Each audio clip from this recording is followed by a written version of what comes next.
What is art? That's a very good question. Art can be anything.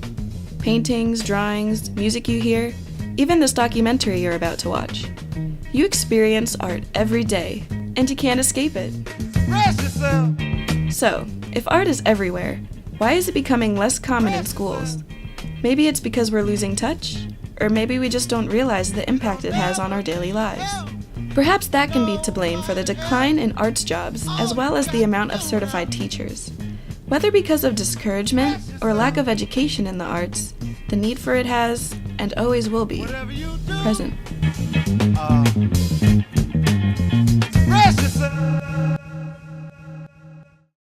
The never-ending perplexing question, you say. Art is so much. You can't pigeonhole it, because the minute you pigeonhole art, it ceases being art. It's really just channeling energy and creating something. The definition of art is how we decorate space. Music is how we decorate time. And that is, like, everything would be boring without us. And it's like that one meme that says, the earth without art is just like they just take art out of the word.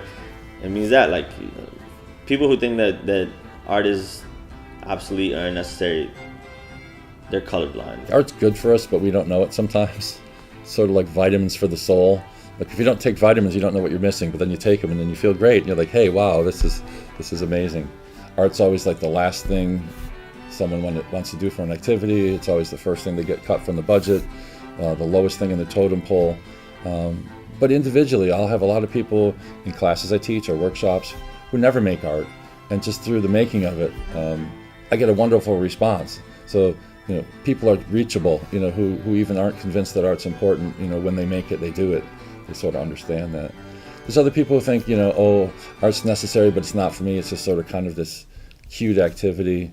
Art is important because it gives, like, an individual person so much value in their life. Like, I remember growing up and listening to a song and just being, like, so impacted by it, like the words and the lyrics and the person writing it even. I think there's like such a strong tie between something creative that's being made and someone who's struggling. Growing up, there was like a big stigma of, if you're pursuing music or writing or anything arts related, you're contributing less, or there's this like level of, oh, like she's not like as smart. Society, it's a lot of, we want our children to have that arts education and everything, but the minute people want to do things with it, I feel like they're immediately discouraged. It's always that, like, good luck getting a job, and I feel like that's not the case. Going in and having all these different experiences in college, I feel that there are lots of different niches for people, and there's really a way to incorporate the arts into your life and thrive.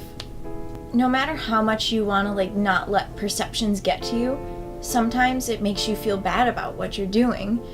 It's a lot of, even like with broadcasting and things, there's those connotations where, like, you're not gonna make money, you're gonna be struggling, and the thing is, I really don't feel that that's the case. So yeah, I had a TED Talk last year, and while writing it, I brought this topic up, and I spoke to the audience about something I call dream killers. And dream killers can be a parent. The dream killers can be mostly society. It could be, they're the people who, when you talk to them and you tell them what you do, they give you that awkward face like, well, that's nice. What else do you do? Is that what you're going to plan to do forever? Like, that bullshit. And I'm like, oh, did you always want to do that shit? No, It was senior year of high school that I really, really wanted to pursue music and be like a writer. And I remember getting a lot of pressure from my parents on pursuing something practical and like studying something that'll enable you to like have a good job and like be comfortable after you graduate, which I really respected because I think it's good to have a plan B. But at the same time, I was very rebellious about it because I completely agreed. See, when I was a child, my favorite part of school was when all the math and the stepping stones of grammar were pushed aside and it was time for arts and crafts. Till about high school. See, in high school, I think a lot of us get introduced to some people that I like to call the dream killers. You know the dream killers. Those who tell you that your dreams are unrealistic. Those who throw career numbers and statistics at you so you don't pursue your dreams. And I would love to say that this was the moment that I took upon the challenge, that I grabbed my paintbrush and started really going to work. Fortunately, I didn't. Truthfully, what happens is, as children grow up, we start to educate them progressively from the waist up. And then we focus on their heads and slightly to one side. Some people are more left-brained, some people are more right-brained, but I think there's a potential and like a need for both to be balanced in order for someone to feel like sane or like full. So yeah, and like I definitely think that especially for like the more like right-brained people who need like that presence of like creativity in their life, it's super important to give them like the opportunity to pursue it if they want to.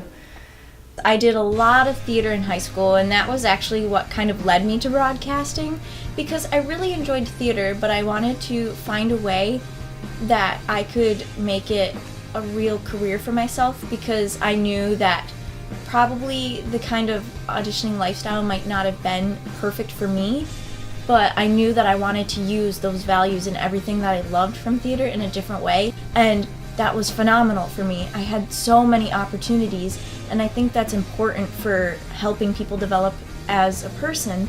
And the arts even helped me get into college, because I ended up writing my college essay on my experiences, and it got me into some great places. So I can't stress enough how much it shouldn't be devalued and how available it should be for people.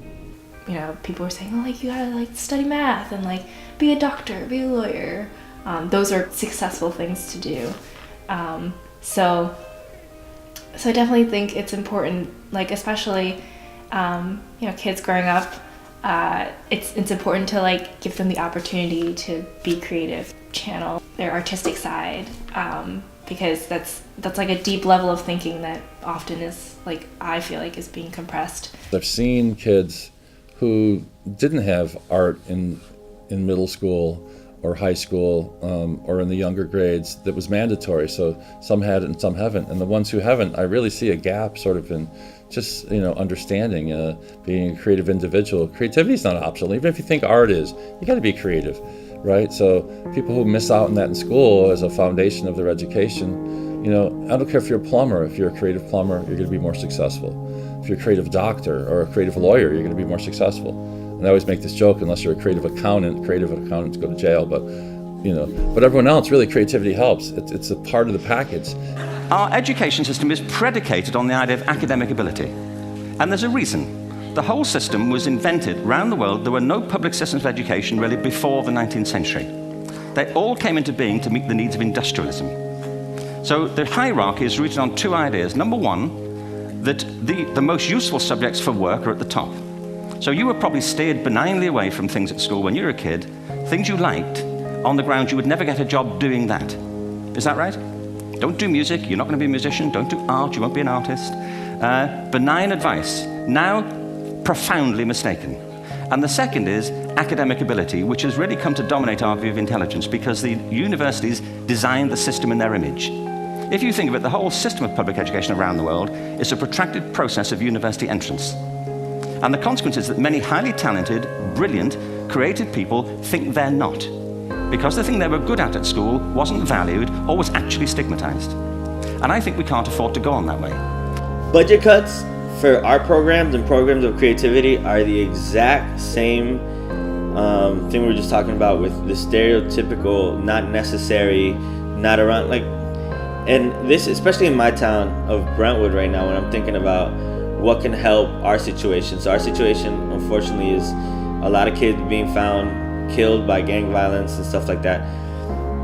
You need to approach some of this youth with a different like way to channel and find other people who can agree with them artistically, you know, show them a different way creatively, because maybe a lot of those people don't fit in with what society's trying to like mold for you. So there needs to be more people talking to these kids in school, not talking just about trade school, not talking about these, you know, you know, props to doctors, props to engineers, props to architects, all that stuff. Cool. There's enough of those. But there's people who need to encourage these kids, the ones who need to channel that energy into a creative way and make something happen with it.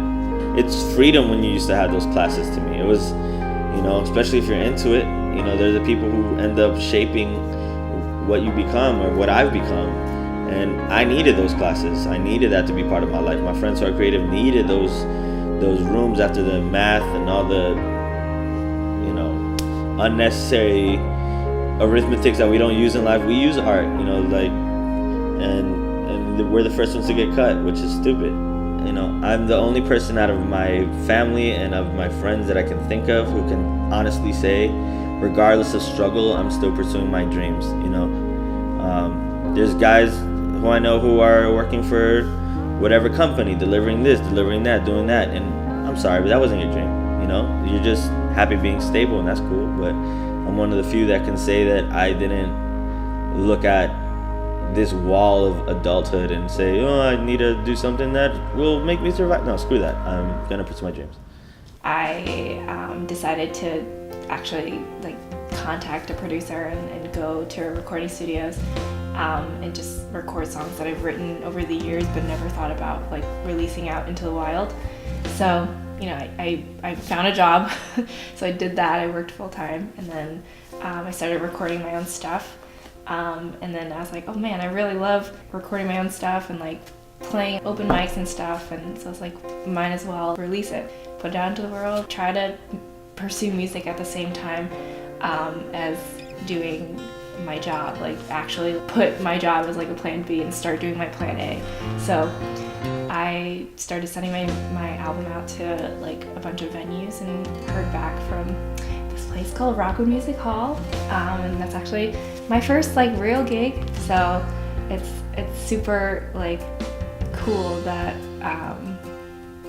that I'm able to like do this like part-time and like let it kind of like flow into something.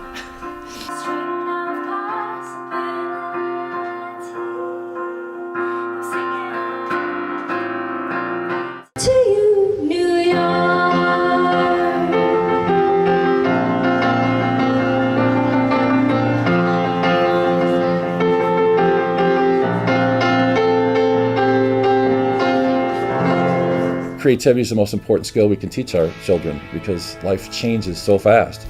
We don't know where things are headed. So literacy is important, but creativity might be the most important skill that we can give to the next generation because no one knows what life's going to be like in 10 years from now, or 5 or 2 or 1. What TED celebrates is the gift of the human imagination.